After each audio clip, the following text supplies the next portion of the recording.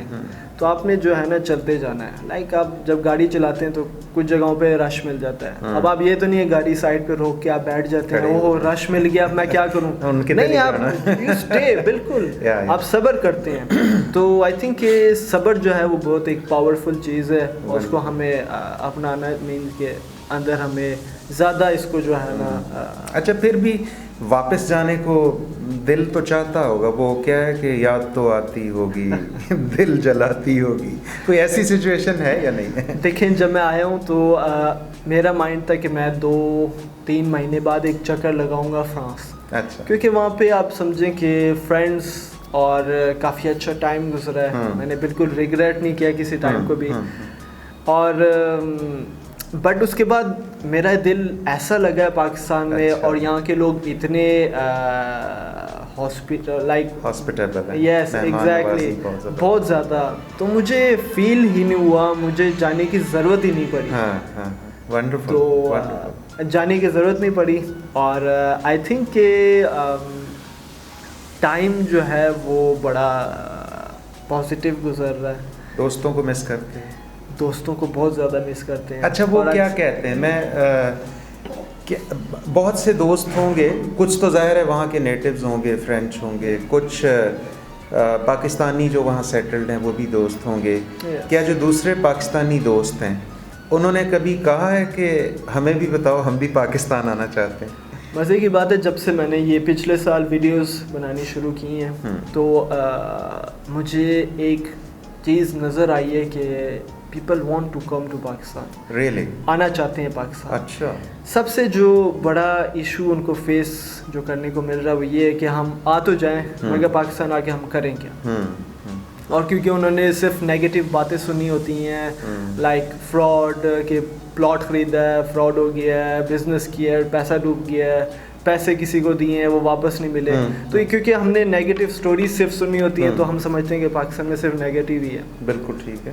تو دوست جو ہیں وہ مجھ سے بالکل پوچھتے ہیں کہ ٹائم کیسا گزر رہا ہے, اور اگر ہم آنا چاہیں تو ہم کیا کر سکتے ہیں. بالکل. تو کیونکہ میرا پیج ہے تو اس پہ لوگ مجھے فالو کرتے رہتے ہیں اور سوال کرتے جاتے ہیں, اور کافی لوگ اپریشیٹ کر رہے ہیں کہ میں ایک پاکستان کی پازیٹیو امیج دکھا رہا ہوں. Okay. They consult you actually کہ اگر وہ آنا چاہیں تو کیا کرنا چاہیے. بالکل بالکل. Wonderful wonderful.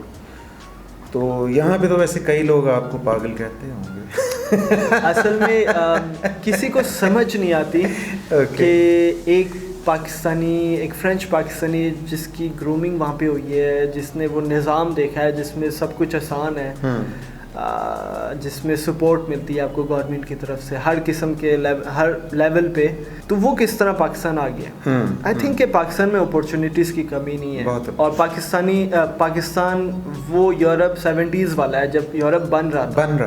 بالکل. سو آئی تھنک کہ دس از دا رائٹ مومنٹ کہ پاکستان آنا چاہیے, اور کیونکہ جہاں پہ پرابلم ہوتی ہے وہاں پہ اپورچونیٹیز ہوتی ہیں, اس کو سالو کرنے کا جو آپ کے پاس چانس ہے وہی اسی میں سے آپ بزنس حاصل کر سکتے ہیں, اور اسی میں آپ کام ڈھونڈ سکتے ہیں. بالکل. اور اگر ان پرابلمس کو ہم چیلنجز کہیں تو زیادہ بہتر ہے, کیونکہ چیلنج اور opportunity they go hand in hand, ساتھ ساتھ ہوتے ہیں. If there is no challenge there is no opportunity for you. Pakistan کے یوتھ کا آپ کے خیال میں سب سے بڑا مسئلہ کیا ہے؟ اب تو 2-3 سال ہو گئے ہیں, کافی آپ نے اسٹڈی بھی کر لیا ہوگا, یہاں پہ دیکھا ہوگا.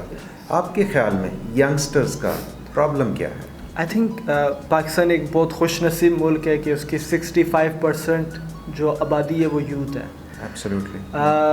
اور اسی یوتھ میں بہت ٹیلنٹ ہے اور پیشنیٹ بھی ہیں, ڈائنامک بھی ہیں, جذبہ بھی ہے, جوش, ایوری تھنگ. آئی تھنک جو تھوڑی سی مسنگ ہو رہی ہے وہ ہے پراپر ڈائریکشن کی تھوڑی سی کمی ہے. اور اگر آپ کسی بچے کو بٹھا کے پوچھیں کہ آپ کیا کر رہے ہو, کیوں کر رہے ہو, تو آپ سے یہی وہ کہے گا کہ میں ابھی اسٹڈیز کر رہا ہوں, دین میں نوکری کروں گا, نوکری کے بعد فیملی سیٹل, گھر بنانا, گاڑی. سو دس از دا اونلی تھنگ کہ بچے کیا سوچ رہے ہیں, کیونکہ وہ ماڈل ہی یہی انہیں مل رہا ہے اور پیچھے سے بھی بتایا یہی جا رہا ہے. آئی تھنک کہ انہیں جو ہے اس طرف لے کر جانا چاہیے کہ زندگی میں صرف نوکری یا بزنس نہیں ہوتا, اور بھی چیزیں ہیں. لائک آپ فلاحی کاموں کی طرف لے کے جائیں, بچوں کو بتائیں کہ اپنی ذات سے بڑھ کے اور لوگوں کی مدد کرنے کی جو ہے نا یہ ایک ان کے اندر پیدا کریں. تو آئی تھنک کہ تھوڑی سی ڈائریکشن بہتر کرنی چاہیے, اور اپنے کلچر, اپنے ریلیجن, اپنے اسپریچول فورسز کو جو ہے نا ان کو جگائیں.